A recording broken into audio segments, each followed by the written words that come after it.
YouTubers, this is Mike the Mechanic from Atlanta, Georgia. Just kidding. I actually hate working on cars. It's not my forte.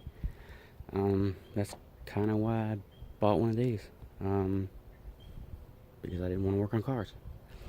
Anyway, this is my daughter's 2010 Mini Cooper S R56, and yeah, it's a sweet ride. It's really had a little more bite than I thought, but anyway, a really safe car. But I had some check engine lights come on, and I'm talking about lit up like a Christmas tree. Let's see. There's actually another one on over there at one time. I think it was a tire sensor for the tire pressure, and then these.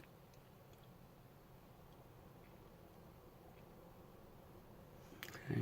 I think the ABS is actually lit up sometimes too. Anyway, so I put the little computer reader on it to do the fault codes, and of course 2 codes come up, and it was the speed sensor control input and output on the transaxle is what comes up on the transmission. But anyway, and let me tell you before how these lights came on, what the symptoms were. Is we were all in the car actually. My good daughter going to the store. We had put the vehicle in reverse, and for some reason it took about 2 or 3 seconds before the transmission engaged. And when it did, it was a loud clunk noise. Anyway, we drove it onto the store about 3 or 4 minutes away, and went in there, parked it, turned it off, went in there and got what we needed, and then as we were leaving, put it in reverse, and it did the same exact thing again.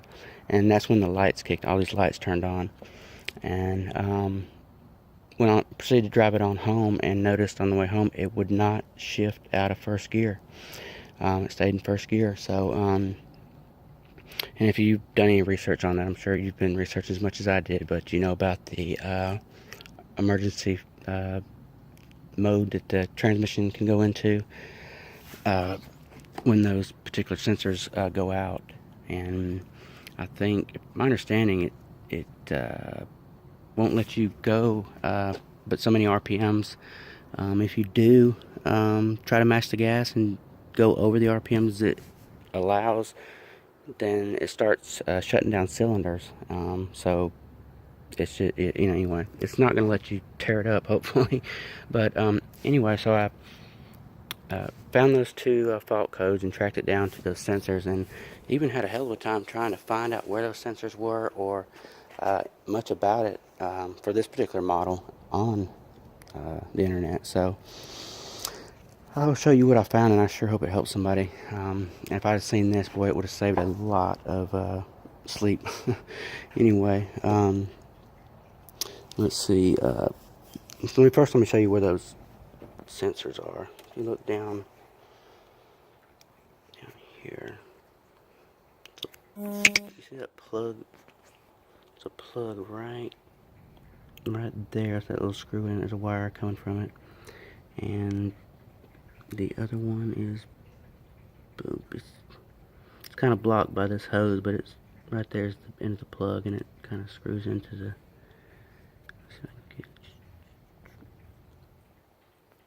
Anyway, they're right there. They look fairly easy to get to, which that was a plus for me, because I think I look like something I could handle. And but the first thing I wanted to do was something they'd recommend, is that disconnecting the plug, or the plug from the sensor, and cleaning it out, and see if that helps. But when I was going to do that, of course you have to pull this off, because you can't really get your hand in here for anything. I pulled this off and was down in there, and was trying to get to it, and I don't know, for some reason I just started tracing down wires and stuff, and this is what I had found. I went over here and looked at my wiring harness. Sorry, I bumped my damn hand. Here's it. Sorry guys, a lot. There we go. There we go, down in there. See that? Look there. I followed it on down. Look here.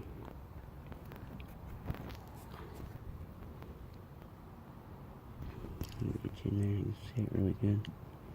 There you go. Anyway, yeah, some kind of squirrel. Right, this looks like it's cat food. I have a cat. We're not really even sure where it came from. They say it could be a squirrel. Any kind of rodents get up in here. And, he didn't tear up anything over here, but you can see where he tried to chew up there. I think he was kind of living back in there. If you look close, as a matter of fact, as soon as you get those fault codes, that's what you need to look for on top.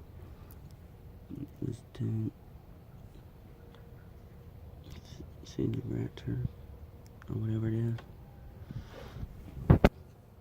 But anyway, that's what it ended up being, which really sucked. I had priced it. I think the actual cable, wiring harness or whatever, is about $200. And for someone to install it, I'm not sure if that's a dealership or not. Like I said, I wouldn't take it nowhere but a dealership. How sensitive these things are, but that's just me. $750 for somebody to put it in, plus the $200. So it wasn't as expensive as, you know, a transmission. And so, but the good thing about it is, and this would have set my mind at ease, is from what I've been finding out, it's late right now, so I haven't had a chance to get on the phone, but I have full coverage State Farm on it, and from what I've been reading on the internet, that it should be covered.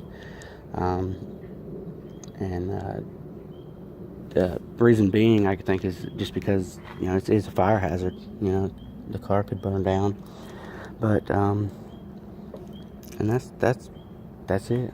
I hope this helps somebody, and can't wait to get her back on the road. And oh, just to let you know too, that I didn't find a shred of anything inside the vehicle, so I did kind of go with a fine-tooth comb and basically just saw those two spots. And for some reason too, it's something to do with European cars. I'm not sure exactly what it is, but it's something about European cars. And I did also find some things you could put on there, some mothballs. I hadn't figured out how quite I'm going to do that. Or I heard there's a spray you can spray over the whole entire motor that kind of just shines it up like it new, and it's like a deterrent that they don't like. But yeah, it sucks, but at least hopefully I ain't got to pay for it. So.